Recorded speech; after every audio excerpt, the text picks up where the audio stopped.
काहे के फुलैलू काहे के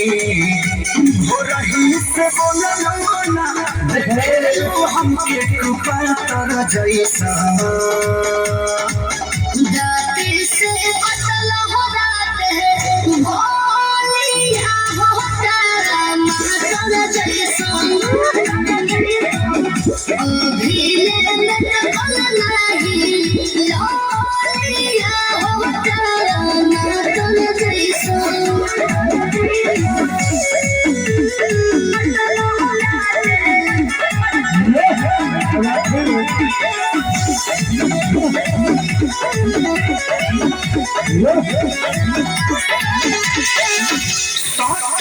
हो कि हो गए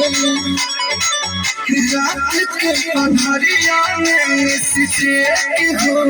गए राजा हो हवा से आई सुन रहा नमासी खाना राजा हो देहिया के राजा नमासी खाना हवन लहके सच जात अन खाए दोहे ससा तोरा जैसा दात से कपल हो रात है बहालिया होता मातर जैसा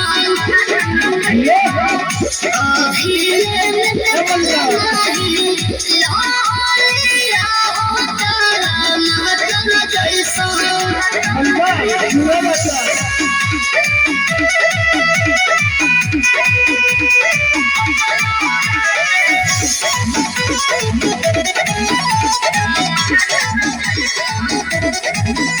मान जाना आगे से अब